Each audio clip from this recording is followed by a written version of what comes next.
Alors bonsoir à tous. Alors comme vous savez, demain soir c'est Yutet qui se lève, c'est donc le 19 qui se lève. Et je pense que ici vous savez toutes, au moins dans les grandes lignes, à quoi ça correspond. Donc Yutet qui se lève, c'est la libération de Rabbi Shneur Zalman.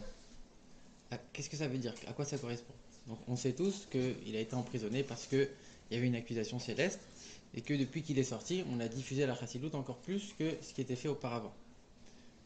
Et d'ailleurs, les rabbins, ils expliquent que depuis ce moment de Yutet qui se lève, la chassidoute elle a été dévoilée et diffusée d'une manière extraordinaire, rien à voir avec ce qui avait été fait avant. Donc cette date, elle marque vraiment un tournant dans l'histoire de la chassidoute. Elle marque un tournant, il y avait vraiment deux périodes, la période avant Yutet qui se lève et la période après Yutet qui se lève. Mais finalement, c'est quoi la chassidoute? C'est quoi diffuser la chassidoute? Parce qu'on nous parle tout le temps qu'il faut étudier la chassidoute, qu'il faut enseigner la chassidoute, qu'il faut diffuser la chassidoute. C'est quoi la chassidoute? Finalement, est-ce qu'on se pose la question, qu'est-ce que c'est la chassidoute? Et qu'est-ce qu'elle m'apporte dans ma vie, en tant que juif? Qu'est-ce qu'elle a changé? Qu'est-ce qu'elle a ramené? Qu'est-ce qu'elle a apporté de nouveau? Pourquoi c'est tellement important? Pourquoi ça a tellement changé le monde? Pourquoi c'est tellement révolutionnaire? C'est quoi la chassidoute? Alors il y a une sikha où le rabbi il pose la question et il donne une très longue réponse. Il y a un très long exposé où le rabbi il explique pour savoir vraiment c'est quoi la vraie définition de la chassidoute. Essayer de comprendre finalement qu'est-ce que ça nous apporte, qu'est-ce que ça a apporté au monde et qu'est-ce que ça nous apporte dans notre vie la chassidoute. Le rabbi il commence en nous disant que de manière générale, chez les Rebbeim, on a toujours vu 4 grandes définitions pour dire c'est quoi la chassidoute. La première définition, c'était de dire la chassidoute, typiquement, c'est le dévoilement du Baal Shem Tov, dévoilement de l'enseignement du Baal Shem Tov. Et on sait tous que à cette époque-là, le peuple juif, il était complètement perdu, matériellement et spirituellement. Et le rabbi dit, le peuple juif, il était évanoui. Pourquoi évanoui? En vérité, c'était une période très particulière où le Baal Shem Tov il est venu juste après 2 années de pogroms terribles en Europe de l'Est qui ont décimé quasiment 40% de la population d'Europe de l'Est. C'était une mini Shoah. Alors nous, on n'est peut-être pas au courant, mais c'était quelque chose de terrible. On n'avait jamais vu ça auparavant. Donc, matériellement, les Juifs, ils étaient dévastés. En plus de ça, on avait énormément d'enfants qui se sont retrouvés sans parents, donc ils ont été obligés d'aller travailler tout seuls. Et donc ils n'ont jamais appris ni à lire, ni à écrire, ni jamais même à faire une bénédiction, à faire quoi que ce soit. Donc le fossé qu'il y avait entre les sages et les gens simples, il s'est encore plus creusé. Il y avait une situation qu'on n'avait jamais vue avant. Les Juifs, ils ont toujours été des gens qui savaient bien lire, qui savaient bien écrire, qui étaient toujours érudits. Et là, on avait une génération entière d'ignorants parce qu'ils n'avaient pas le choix, ils étaient obligés d'aller travailler. C'est aussi la génération où on avait le fameux faux Mashiach, Shabtai Tzvi, qui a essayé de se prétendre pour le Mashiach. Et après, quand on a vu que c'était pas vrai, il y a énormément de gens qui ont été très déçus. Et donc, ça a renforcé encore plus leur amertume. Ils pensaient qu'ils allaient sortir de leur situation qui était tellement difficile et ils ne sont pas sortis. Et juste à ce moment-là, le dévoilement du Baal Shem Tov, il est venu. Et il a apporté quelque chose de complètement nouveau. On a commencé à montrer aux gens simples qu'ils avaient une certaine valeur, qu'ils pouvaient aussi avoir un service de Dieu, qu'ils pouvaient apporter quelque chose dans le monde. On a recollé petit à petit la division qu'il y avait entre les gens simples et les gens érudits. Et c'est pourquoi on parle d'évanouissement, parce que le peuple juif, comment il est appelé? C'est quoi le nom du peuple juif? C'est le peuple d'Israël. Le Baal Shem Tov, son prénom c'est Israël. Et on dit que quand quelqu'un est évanoui, pour le réveiller, on lui murmure son prénom dans l'oreille.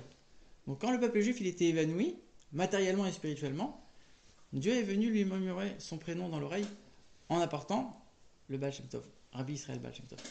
Donc la première définition de la chassidoute, globalement c'est ça, c'est historique. Comment ça s'est passé? C'est ça la chassidoute. On a la deuxième définition de la chassidoute qui nous dit c'est quoi? C'est faire plus que ce que la Torah nous demande. Où on le voit dans la Gemara. La Gemara elle nous dit celui qui brûle ses ongles, il est appelé chassid. Celui qui les jette, il est appelé racha. Celui qui les enterre, il est appelé tzaddik.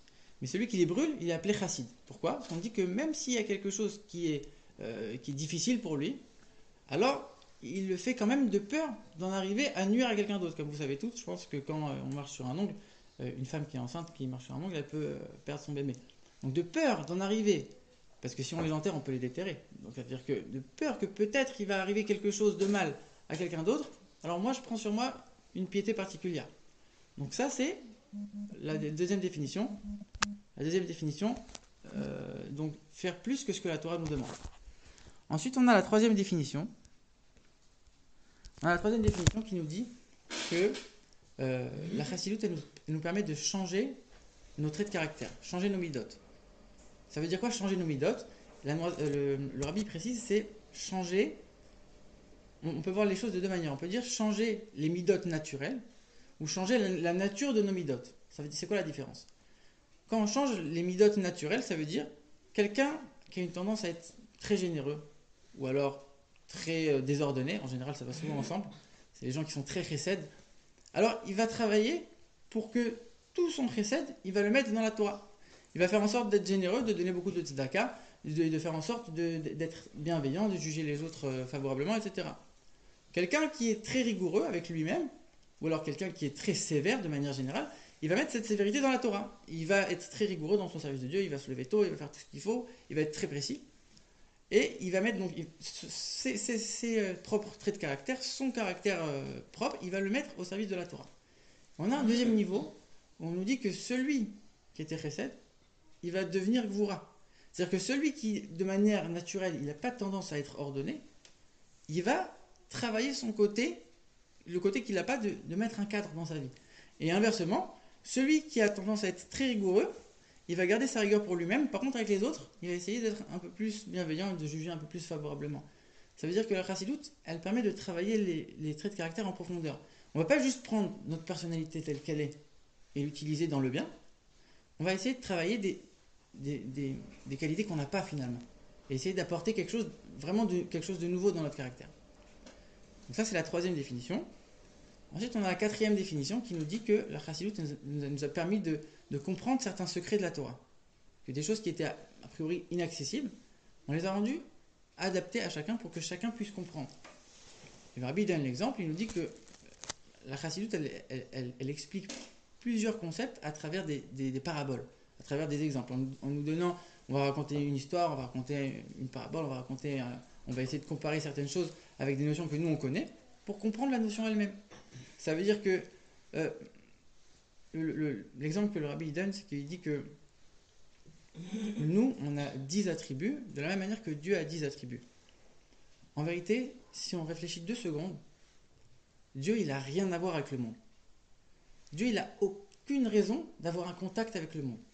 Si je vous pose une question et je vous dis 2 plus 2, 2 plus 2, c'est violet ou c'est croustillant? 2 plus 2, c'est mou ou c'est brillant? Vous allez me répondre quoi? Il n'y a aucun rapport, c'est que la phrase ne veut rien dire. On est en train d'essayer d'unir 2 univers qui n'ont rien à voir. Dieu et le monde, c'est encore plus éloigné que ça. Dieu, il n'a rien à voir avec le monde. Intrinsèquement, Dieu, il est complètement séparé. Et pourtant, Dieu, il agit dans le monde. Et pour agir dans le monde, il a décidé d'utiliser 10 attributs. Donc c'est les 10 sphirotes. Et de la même manière, on dit que Dieu, il a créé l'homme à son image. Donc l'homme, lui aussi, il a ses 10 attributs. Et donc quand on va comprendre les 10 attributs de l'homme, quand on va comprendre comment nous-mêmes on fonctionne, on va comprendre comment Dieu il marche. Puisque finalement, comme nous on est créé comme Dieu, on comprend beaucoup plus les choses qui nous parlent, les choses qui sont dans notre langage, dans notre univers. Quand on va bien comprendre ça, on va comprendre aussi qu'est-ce qui se passe chez Dieu. Donc ça, c'est la quatrième définition de la chassidoute, comprendre des notions divines à travers des exemples qui ont été mis à la portée de chacun.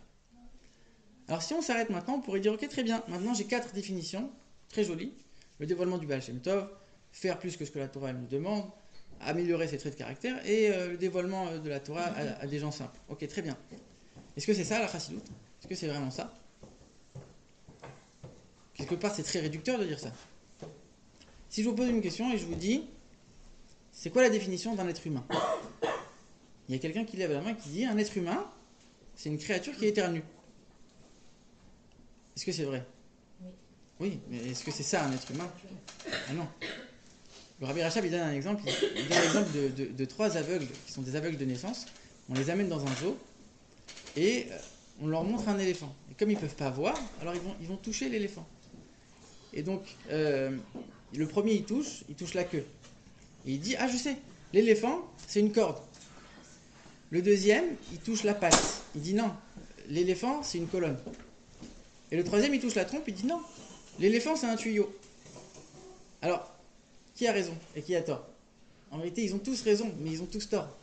Ça veut dire que, est-ce que c'est ça un éléphant? Oui, en partie, mais tu ne peux pas réduire à ça. Ça veut dire que la chassidoute, c'est vrai que oui, ça peut être défini par ces 4 définitions qui sont très belles, mais c'est pas que ça, c'est beaucoup plus que ça. Donc c'est quoi? C'est quoi finalement la chassidoute? Si on ne peut pas dire c'est ça, plus ça, plus ça, plus ça, alors c'est quoi? Alors le rabbi nous explique que la chassidoute, c'est un point. Une seule définition qui peut se résumer en une seule chose, un seul point. Et de ce point va découler énormément de bonnes choses. Donc les 4 définitions qu'on a vues, mais aussi plein d'autres choses. Il n'y a pas que ces 4 définitions, il y a aussi plein d'autres points dans la chassidoute. Mais tout découle d'une seule chose, d'une seule source. Et c'est quoi? Le rabbi nous dit, la chassidoute, c'est le dévoilement du niveau le plus profond de l'essence de Dieu. L'essence de Dieu qui se dévoile ici-bas, c'est la chassidoute. Et quand elle va se dévoiler ici-bas, donc quand ce point d'essence de Dieu il va se dévoiler, il y a énormément de bonnes choses qui vont découler, dont les quatre définitions qu'on a vues. Mais alors, si on nous dit ça, il y a quelque chose qui est dérangeant quand même. Tu es en train de me dire quoi? La définition de la chassidoute, c'est quoi? C'est le dévoilement de l'essence de Dieu. Ça vous rappelle pas une autre définition, ça? C'est la Torah. C'est la définition de la Torah. Pourquoi on est en train de dire ça? C'est la définition de la chassidoute. La chassidoute, c'est le dévoilement de l'essence de Dieu. Mais t'as rien inventé, là.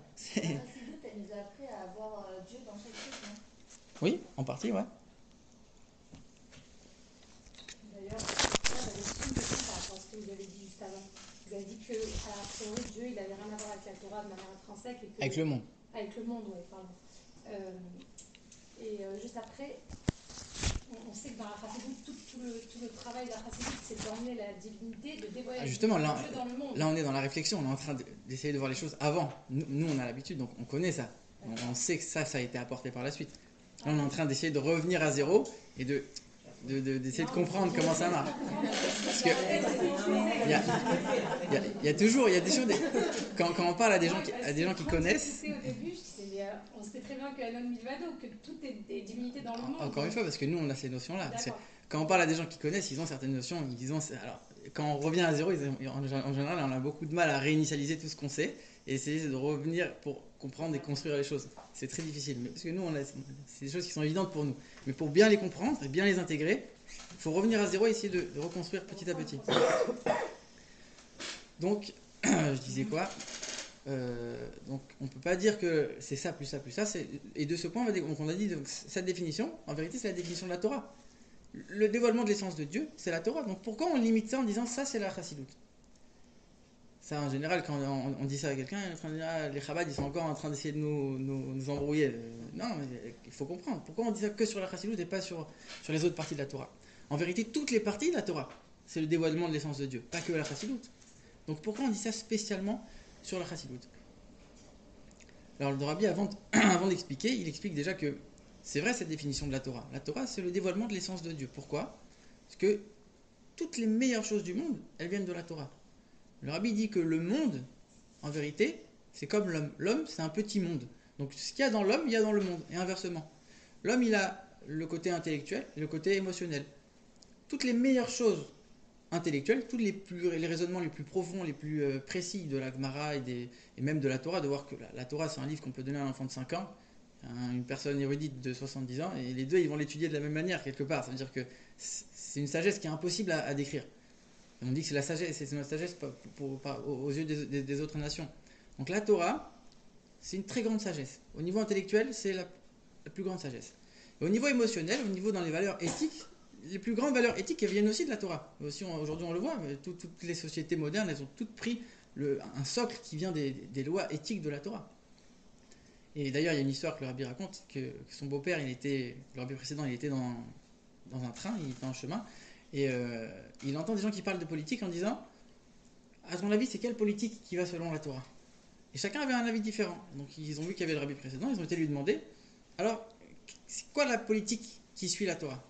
Et le Rabbi précédent, il lui a dit, toi, ce que tu dis, cette politique, elle suit dans tel point, cette politique dans tel point, cette autre. Donc en vérité, ça veut dire que dès que quelque chose est fabriqué par l'homme, c'est jamais 100% vrai. Alors que la Torah, c'est 100%. Ça veut dire que toutes les bonnes choses qui existent dans toutes les religions et toutes les idéologies, elles viennent de la Torah. Donc idéologiquement, éthiquement, tout vient de la Torah. Donc toutes les meilleures choses du monde, elles viennent de la Torah. Mais, encore une fois, est-ce qu'on peut dire, la Torah c'est quoi? La Torah c'est les bons raisonnements, la Torah c'est les meilleures valeurs éthiques, la Torah c'est ça, ça. Encore une fois, c'est le même raisonnement. On ne peut pas dire la Torah c'est ça, plus ça, plus ça. Donc c'est quoi la Torah? La Torah, c'est une entité qui est un avec Dieu. C'est ce dévoilement de l'essence de Dieu. Et c'est pour ça qu'on dit, encore une fois, quand je vous ai posé la question, est-ce que 2 plus 2 c'est violet ou pas? Ou c'est croustillant? La Torah, c'est exactement la même chose avec le monde. Comme la Torah et Dieu, c'est un, de la même manière que Dieu n'a rien à voir avec le monde, la Torah, ça n'a rien à voir. C'est-à-dire que quand on est en train de dire, tu sais quoi, une petite virgule de la Torah, ça a un impact dans le monde entier. Il y a des choses du monde entier qui peuvent changer avec une virgule de la Torah. Ok, très bien, tu crois que tu as fait la louange de la Torah en disant une chose pareille? C'est rien du tout, ça. La Torah, c'est infiniment plus grand que ça. Elle n'en a rien à faire, la Torah, dans le détail du monde, de quoi que ce soit. Elle n'en a rien à faire d'avoir un impact dans le monde. C'est beaucoup plus. Elle n'a rien à voir avec le monde. Complètement séparée du monde, de manière générale. Donc, quand on est en train de dire finalement que la chassidoute, c'est le dévoilement de l'essence de Dieu, et pas la Torah. Pourquoi pas la Torah? Parce que ces 4 parties, les 4 parties de la Torah, comme on le sait, il y a 4 grandes parties, le sens simple, le sens allusif, le sens explicatif et le sens secret, le sens profond. Les 4 parties de la Torah, elles ont toutes leur contexte, leur univers. Ça veut dire que quand on ouvre un chumash, on voit quoi? Des histoires, quelques lois, et c'est essentiellement des histoires avec des personnages, etc. Quand on ouvre une Gemara, on voit quoi? On voit des raisonnements, on voit des questions, on voit des réponses, on voit certains sujets avec des vaches, des taureaux, des lois juridiques, etc. Quand on ouvre un Shulchan Aruch, on voit des lois applicables avec des détails de la vie quotidienne. Quand on ouvre un Zohar, on voit des sphères célestes qu'on n'y comprend pas grand-chose. Mais on voit que chaque partie, elle a son univers, elle a son contexte, elle a sa personnalité, si on peut dire. Est-ce qu'on pourrait enlever cette personnalité? On ne peut pas. On ne peut pas enlever les histoires du Chumash. On ne peut pas enlever les raisonnements de la Gemara. Dieu, il a voulu que quand on va étudier la Gemara, ça passe par ces raisonnements-là. Est-ce que quand on ouvre une Gemara, on voit Dieu? Pas forcément. Des fois, on voit des lois, on parle de celui qui a volé une vache, et il a volé un âne, et ils ont essayé d'inverser, et qui doit combien à qui. Quand on lit ça, est-ce qu'on voit Dieu dedans? On ne voit pas Dieu. Pourtant, est-ce que c'est la parole de Dieu? Oui. Est-ce qu'on le voit? Non. Donc ça veut dire que dans les 4 parties de la Torah, dans toutes les parties de la Torah, on ne voit pas Dieu de manière claire. On sait que c'est la parole de Dieu, on sait que c'est le dévoilement de Dieu, mais on ne le voit pas. Quand on étudie la chassidoute, tout cet univers, toute cette personnalité, tout ce contexte n'existe pas. La chassidoute, il n'y a pas d'univers fixe. Quand on va ouvrir un Mahamar, on va avoir toute la structure d'un Mahamar, avec, des fois on va prendre un Midrash, des fois on va prendre une Gemara, des fois on va prendre un passage du Chumash, de la Paracha, et on va l'expliquer pour pouvoir dévoiler quelque chose, une notion de chassidoute qui va nous apporter quelque chose dans notre service de Dieu tous les jours. Quand ça peut être une lettre, ça peut être un Mahamar, ça peut être le Tanya. Le Tanya, c'est même pas un Mahamar, c'est encore plus. C'est-à-dire qu'on voit qu'il y a plein, ça peut être une Sira. Et chaque fois, on va prendre une autre source. La chassidoute, elle n'est pas figée sur quoi que ce soit. Il n'y a pas de structure type de la chassidoute. La chassidoute, c'est quelque chose qui n'est pas figé. Il n'y a pas tout cet univers-là. L'exemple qu'on donne, c'est un vêtement qu'on peut enlever et remettre. La chassidoute, elle peut prendre le midrash, elle enlève, comme une veste, on change de veste tous les jours. Je prends le midrash, je l'explique. Je prends le Zohar, je l'explique. Je prends la Chumash, je l'explique. J'ai pas de cadre précis. Alors que toutes les autres parties de la Torah, il y aura toujours ce cadre. Les histoires, il y aura toujours dans le Chumash. Les raisonnements, il y aura toujours dans la Gemara. Ça veut dire que les autres parties de la Torah, Dieu, il est voilé à l'intérieur. On ne voit pas toujours la présence de Dieu. La chassidoute, ça, on le voit de manière claire. La chassidoute, le seul but, quand on ouvre n'importe quel livre, c'est dévoiler Dieu. Donc c'est pour ça qu'on dit que cette définition, c'est spécifique à la chassidoute. C'est vrai que c'est vrai pour toutes les autres parties de la Torah, mais c'est spécifique à la chassidoute. Que la chassidoute, elle est là, pourquoi? Pour dévoiler Dieu. C'est le point de dévoilement de l'essence de Dieu. Et le Rabbi nous explique que pour comprendre vraiment c'est quoi la chassidoute, il faut comprendre c'est quoi Mashiach. Pourquoi? Quel rapport entre les deux? Alors je pense que tout le monde ici connaît bien la phrase du Baal Shem Tov, parce que quand il est monté, donc il raconte à son beau-frère dans une lettre que quand il est monté dans le palais du Mashiach, il a demandé au Mashiach, quand est-ce que tu viens? Et le Mashiach lui a répondu, je viendrai quand tes sources se diffuseront, se répandront à l'extérieur.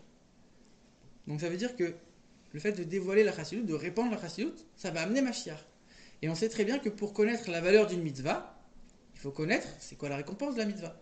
Si la récompense elle est grande, ça veut dire que la mitzvah elle est très grande.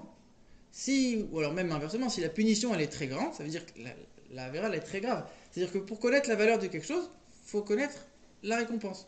La récompense de la diffusion de la chassidoute, c'est quoi? La venue de Mashiach. Donc si on comprend bien c'est quoi Mashiach, on comprendra bien forcément c'est quoi la chassidoute. Je parle français jusqu'à maintenant ou pas? Ça va? Tout le monde suit? Ok.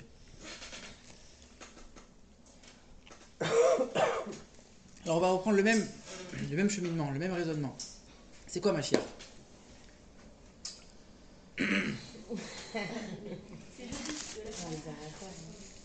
C'est le but de la création, très bien. C'est le fait d'emmener la divinité pour révéler la divinité dans ce monde qui a priori ne laisse pas la possibilité de voir la présence de Dieu ici. Très bien. Ça c'est très bonne réponse. Moi c'est la première de la classe. C'est la suite. C'est la suite logique, je ne sais pas. Non, mais par rapport à ça m'a perturbé la manière dont vous avez commencé, parce que je me suis dit c'est tout ce qu'on apprend en fait que tout est divinité. Donc, on apprend mais on n'apprend pas à le prouver. Oui, voilà. On apprend et on l'intègre et puis on sait que c'est comme ça, mais c'est ni pourquoi, ni comment, ni... C'est ça qui est... Prouver, c'est autre chose, je ne sais pas. Donc, ça, je ne sais pas le démontrer. Donc c'est quoi Mashiach? Si on doit donner une définition à Mashiach, c'est quoi?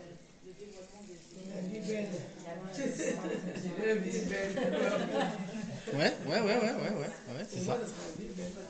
Alors, les définitions qu'on donne sur Mashiach, encore une fois, c'est pareil, il y en a plusieurs.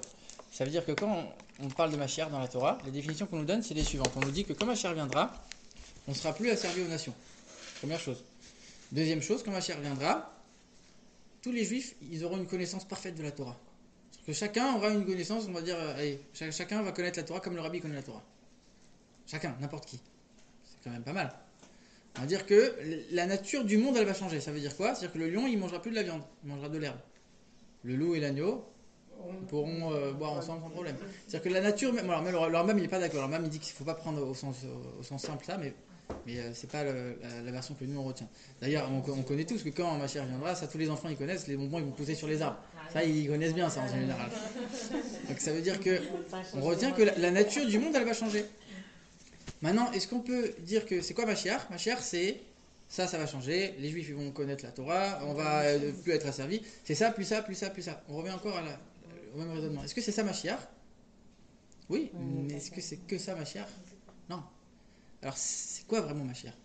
On doit donner... Ouais. Pourquoi pas? Si on doit donner une vraie définition, encore une fois en un point, en un mot, c'est quoi Mashiach? C'est Dieu, c'est le début. C'est la révélation de l'unité. Alors le Rabbi explique que on sait que chaque juif il possède 5 âmes, 5 niveaux d'âme. Ça, où on le voit, on voit que dans la Torah, il y a 5 mots qui sont utilisés pour décrire l'âme, pour désigner l'âme. Et de ces 5 mots, on dit qu'en fait, il y a ces 5 niveaux. Et on va attribuer chaque niveau à un personnage en disant que... Alors, je ne me rappelle plus, il faudrait que je revoie dans le texte. Mais je pense que c'est la dame qui est Nefesh. Alors, les 5 niveaux, c'est Nefesh, Ruach, Neshama, Chaya, Yechida. Alors... Voilà, juste pour la petite précision, que David, c'est le niveau de Nefesh, Eliyahu Hanavi, le niveau de Ruach, Moshe, le niveau de Neshama, Adam Arishon, c'est Chaya, et Mashiach, c'est le niveau de Yechida. Donc ça veut dire qu'on sait qu'on a 5 niveaux d'âme, on a 5 âmes. On sait qu'il y a 3 parties de l'âme qui sont dans le corps, Nefesh, Ruach, Neshama, et on a Chaya et Yechida qui ne sont pas dans le corps, qui planent au-dessus du juif. C'est quoi ces niveaux? À quoi ça correspond? Pourquoi on nous dit qu'on a 5 niveaux d'âme? En vérité, c'est 5 niveaux, 5 manières de s'attacher à Dieu. Nefesh, c'est l'attachement à Dieu dans l'action.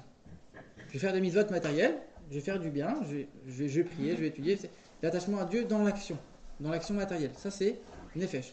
Ensuite, on a Ruach. Ruach, c'est s'attacher à Dieu dans les émotions. Avoir l'amour de Dieu, avoir la crainte de Dieu, ressentir quelque chose de très fort pendant la prière. Ça, c'est Ruach. Ensuite, on a le niveau de Neshama. Neshama, c'est l'attachement à Dieu dans l'intellect. On va réfléchir, on va comprendre un concept, on va réfléchir dans une Gemara ou dans un Mamar, on va comprendre quelque chose de très précis. Par ça, on va être attaché à Dieu dans notre manière de réfléchir, dans notre intellect. Ça, c'est le niveau de Neshama. Ensuite, on a Chaya. Chaya, donc comme on l'a dit, c'est quelque chose qui plane au-dessus, c'est quelque chose qui transcende un peu toutes les autres forces. C'est l'attachement à Dieu dans la volonté ou dans le plaisir. On va avoir très envie de faire une mitzvah, on va avoir un grand plaisir quand on va faire une mitzvah. Ça, c'est le niveau de Chaya qui joue un rôle, qui est actif à ce moment-là. Et le niveau de Yechida, c'est l'attachement à Dieu sans aucune raison. Je suis attaché à Dieu parce que je suis attaché à Dieu. Il n'y a pas de raison. Je suis juif, mon âme c'est Dieu, Dieu et moi c'est pareil. Il n'y a même pas de raison, c'est une évidence. Moi et Dieu c'est pareil. Il n'y a pas de raison. Je ne suis pas attaché à Dieu parce que je suis en train de faire. Il n'y a pas de raison. Je suis tout le temps attaché à Dieu. Je suis attaché à Dieu parce que c'est toute mon existence. Je ne peux pas être séparé de Dieu. Donc ça c'est beaucoup plus fort. Ça c'est le niveau de Yechida. Et si on devait dire que l'ensemble de l'histoire de l'humanité, l'ensemble du monde, l'ensemble de l'univers avait 5 âmes, alors chaque niveau il correspondrait à quelque chose. La Yechida de l'univers entier, c'est Mashiach. C'est-à-dire que si on devait donner une définition, c'est quoi Mashiach? Mashiach, c'est la Yechida du monde. Mashiach, c'est quand cette essence, cet attachement à Dieu, il va être révélé dans le monde. C'est ce niveau d'attachement qui, finalement, il est complètement indescriptible, il est au-dessus de tout. Ça, c'est Mashiach. Alors, il faut comprendre. Très bien, tu es en train de me dire qu'il y a 5 niveaux, il y a 5 niveaux d'attachement, et Mashiach, c'est le niveau le plus haut. Très bien. Maintenant, on va essayer de comprendre les choses un peu plus profondément.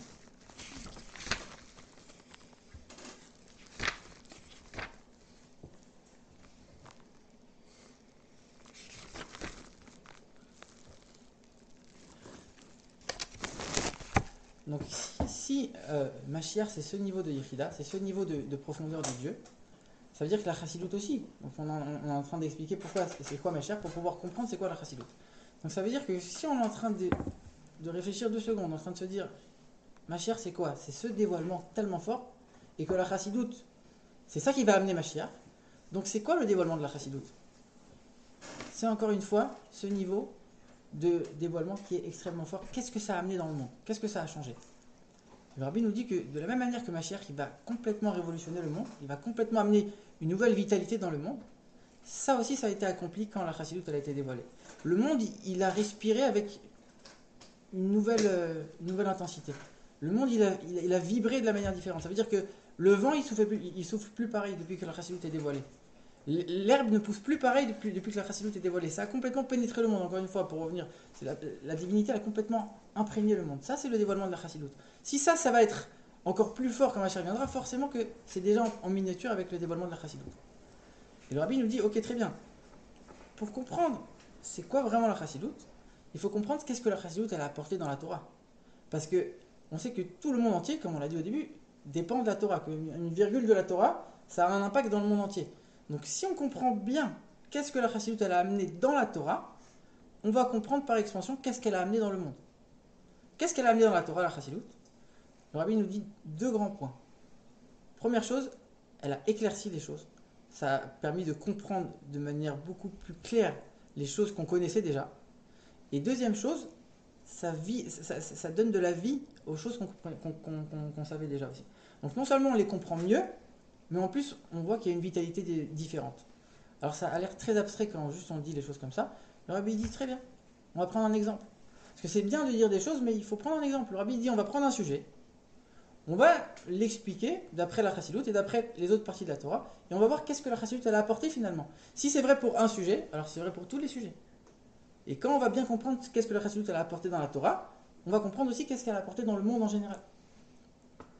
Donc c'est quoi le sujet que le Rabbi choisit? Le Rabbi choisit le sujet de Modéani. Et il explique pourquoi. Pourquoi on va expliquer le sujet de Modéani? Parce que c'est la base de tout finalement. On se réveille le matin, la première chose qu'on fait, c'est Modéani. Ça veut dire que la base de la journée, elle dépend de ce Modéani. La manière avec laquelle on va faire le Modéani, il va impacter tout le reste de la journée. C'est quelque chose qui est fondamental dans la vie juive. Et quelque part, pourquoi on récite le Modéani? Pour se rappeler que il y a Dieu devant nous, on ne peut pas rester couché indéfiniment, il faut qu'on se lève par respect devant Dieu et qu'on fasse ce que Dieu nous a demandé. Donc ça c'est l'importance du Modéani. Quelque chose qui va quelque part nous rappeler l'existence de Dieu partout à chaque instant et qui va nous donner de la force pendant toute la journée. Donc c'est le fondement de tout le judaïsme si on peut dire. Le Modéani c'est quelque chose d'extraordinaire. Donc le Rabbi dit on va prendre le sujet du Modéani, on va l'expliquer d'après les 4 parties de la Torah et d'après la Chassidoute. On va voir, on va comparer un petit peu. Le rabbi nous dit, c'est quoi premier? Donc on a dit le sens simple, le pshat. C'est quoi le sens simple du mot Déani? Pourquoi on récite mot Déani le matin? Très bien. Très bien. En vérité, c'est comme une bracha. Quand on mange ou quand on boit quelque chose, on remercie Dieu. Sauf que la différence, c'est que quand on fait une bracha, on fait toujours la bracha avant. Avant de boire, avant de manger, on fait la bracha. Sauf qu'on ne peut pas remercier Dieu de nous avoir réveillés avant d'être réveillés. Donc qu'est-ce qu'on fait? On le fait dès qu'on se réveille. On ne peut pas le faire avant. On aurait dû le faire avant. On ne peut pas le faire avant, on le fait tout de suite dès qu'on se réveille. Le problème, c'est que dès qu'on se réveille, on ne peut pas faire une bracha. Il faut d'abord faire une netilat.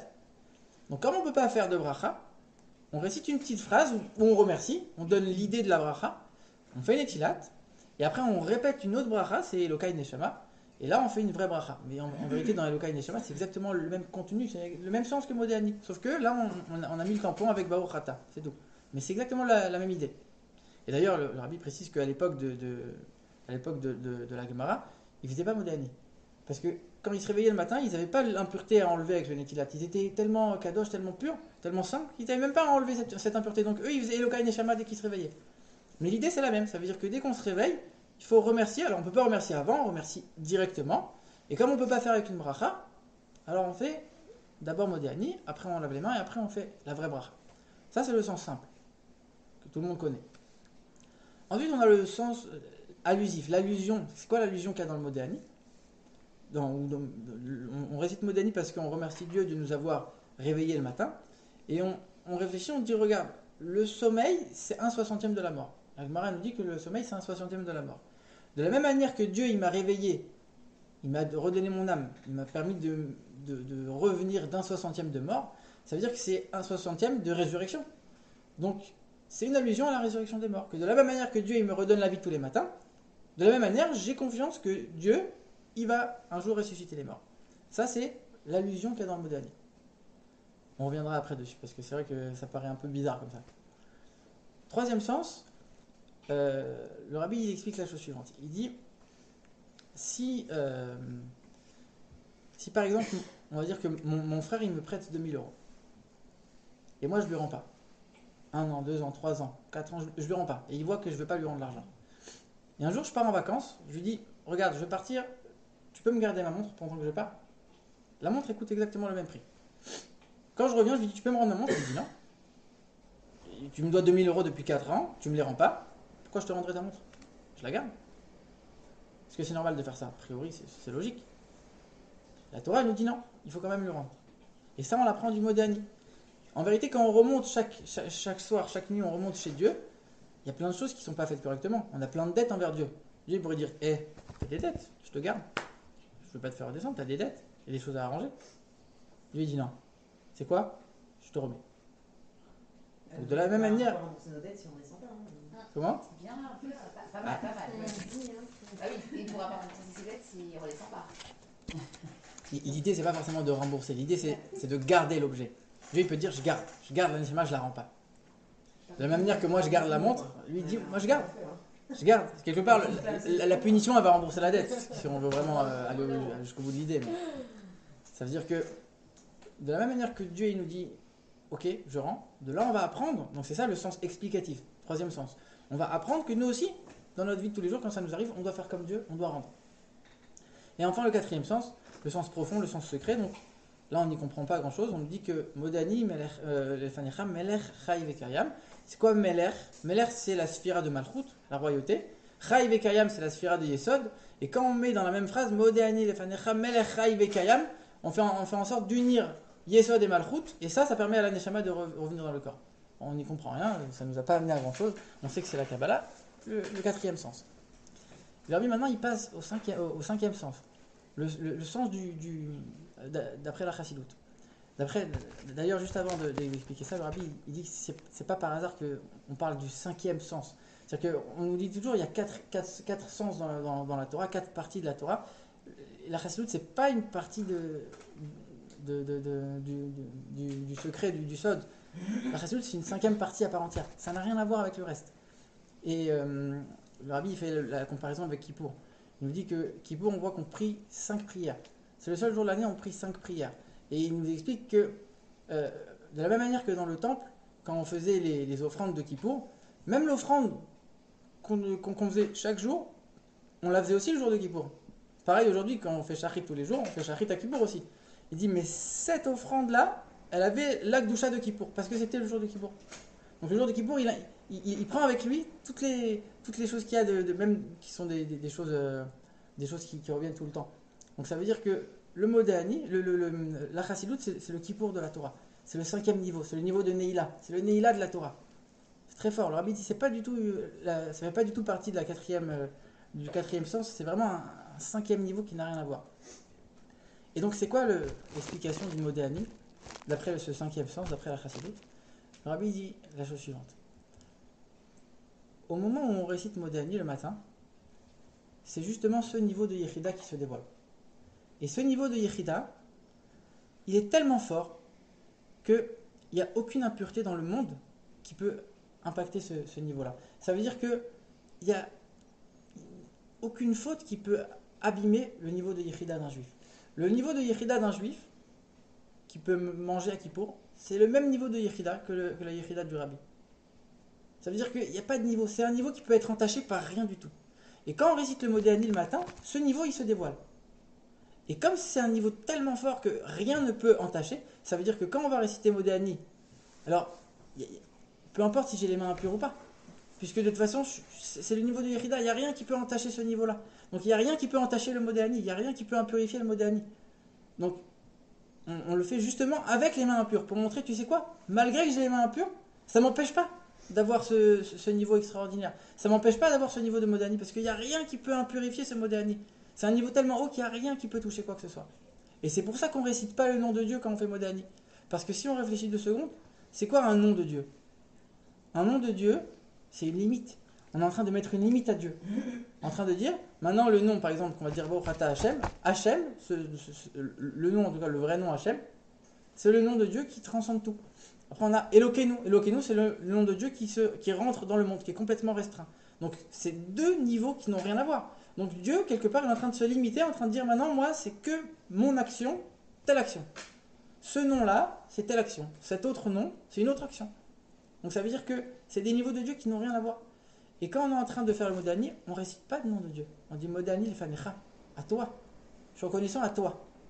Je ne suis pas en train de dire un nom de Dieu, je suis en train de désigner. C'est lui. Et là, il n'y a pas de nom. C'est pour ça qu'on peut le réciter. Pas juste parce qu'il n'y a pas de nom, donc on peut réciter même avec les mains impures. Justement parce qu'on a les mains impures, on récite le niveau le plus haut. Il n'y a pas de nom, il n'y a même plus de nom. C'est toi directement. Donc c'est beaucoup plus fort. Donc on voit que ce Modéani, non seulement que c'est pas quelque chose qui est insignifiant et qu'on fait juste parce qu'on a les mains impures et que on le fait justement dans cette situation pour montrer l'élévation extraordinaire qu'on a à ce moment-là. Ça, c'est la vision que la Chassidout elle apporte sur le Modéani. Le 5e sens qu'on a dans le Modéani. Alors on pourrait dire très bien. Donc on voit très bien maintenant, quand on explique les choses comme ça, on voit très bien que déjà, cette 5e explication, elle n'a rien à voir avec les 4 premières. Les 4 premières, on parle des choses qui sont limitées, qui sont simples, qui sont des choses qui, a priori, ne touchent pas à toute la vie en général. Cette 5e explication, elle n'a rien à voir avec le reste. Elle imprègne le juif dans toute son essence. Mais plus que ça, cette explication, elle nous permet de donner de la vie, comme on l'a dit, de donner de la vie et de mieux comprendre les 4 premières. Et le Rabbi, maintenant, il rentre. Je ne sais pas si on a le temps. Quelle heure il est? Comment ça va? Non? Vous qui me dites. Hein?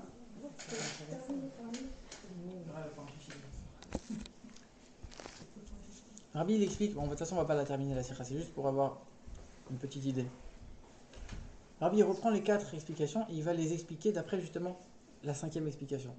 Quand on reprend la première explication, le sens simple, c'est de remercier Dieu parce qu'il nous a réveillés le matin.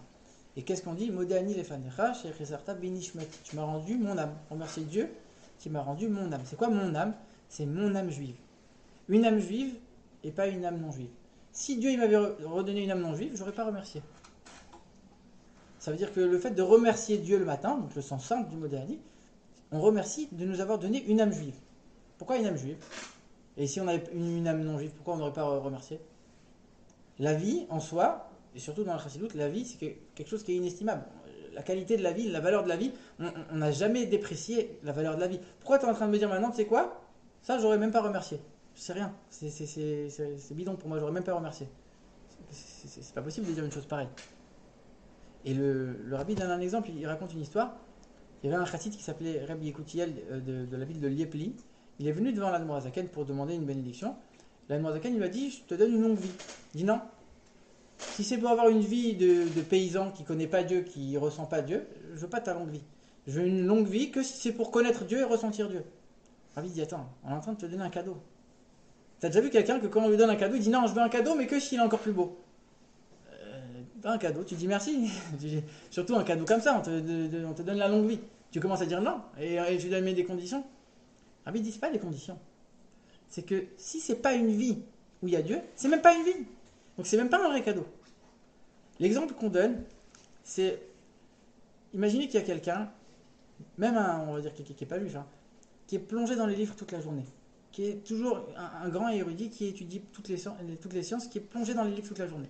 Et on lui dit maintenant, tu choisis entre deux choses. Soit on te tue, soit on va te mettre dans une étable et tu vas vivre avec les vaches toute ta vie. Qu'est-ce que tu choisis? Il va se dire, tuez-moi. Très bien. Si maintenant moi je vous pose la question, je vous dis, regardez, on a préparé un cadeau extraordinaire pour vous. Ce cadeau, il a une valeur d'à peu près entre 1 et 2 millions d'euros et il est préparé spécialement pour vous, selon votre personnalité et vos goûts particuliers. La seule chose, c'est que pour fabriquer ce cadeau, on a été obligé de tuer une petite centaine d'enfants juifs et avec leur sang, on a pu faire le cadeau. C'est pour elle, c'était comme ça. Alors, c'est comme ça. est-ce que... Je prends pas. Je te voyais, j'étais comme ça. Oui, bien sûr, je prends. Elle n'attendait pas la suite. Alors, est-ce que vous allez accepter le cadeau? On ne va pas l'accepter. Maintenant, la question qu'il faut se poser dans les deux exemples. Le fait qu'on refuse, on refuse pourquoi? Est-ce que quand on refuse, on reconnaît qu'il y a de la valeur dans la chose? Je sais que le cadeau, il a de la valeur. Il vaut 1 million d'euros, il a de la valeur. Mais il y a un paramètre extérieur qui est venu gâcher la chose, alors j'accepte pas. Mais est-ce que ça a de la valeur? Oui, ça a de la valeur. Pareil, la vie dans les tables, est-ce que ça a de la valeur? Je ne peux pas dire que ça n'a pas de valeur. Ça a de la valeur, mais il y a quelque chose qui me dérange que je ne peux pas l'accepter. En vérité, quelqu'un chez qui le niveau de Yechida il brille, c'est complètement différent. Ici, il est en train de te dire, moi je veux une longue vie, s'il n'y a pas Dieu. C'est pas juste que cette vie, elle a de la valeur, mais il y a quelque chose qui me dérange, donc je l'accepte pas. S'il n'y a pas Dieu, j'en veux même pas. S'il n'y a pas Dieu, c'est même pas une vie. Ça n'a même plus de raison d'être. Ça, c'est le niveau de Yechida. Le niveau de Yechida, il n'est pas attaché à Dieu parce que j'ai un attachement quand je fais telle ou telle chose, ou parce que je pense, ou parce que je ressens. Je suis attaché à Dieu parce que moi et Dieu, c'est pareil. Il n'y a pas de différence. Tu me dis une vie sans Dieu, moi j'existe plus. Donc je ne peux pas accepter, ça n'a même pas de sens de poser la question. Moi et Dieu c'est pareil. Tu me dis une vie sans Dieu, ça n'a plus aucun sens. C'est pas que je refuse, c'est pas que je dénigre la chose. C'est juste que ça n'a plus de raison d'être. C'est pas ma définition, c'est plus moi. Alors que si on parle des autres niveaux de la Neshama, ils reconnaissent qu'il y a une certaine valeur dans telle et telle chose, mais on ne peut pas l'accepter. Ça c'est le niveau de Yechida qui s'exprime, et on voit que la Chassidut, elle nous permet de comprendre beaucoup mieux les mots simples du mot d'Ani. Non seulement on les comprend de manière beaucoup plus claire, mais en plus, encore une fois, on voit la vie qu'il y a derrière et toute la vitalité que la Chassidut a mis dedans.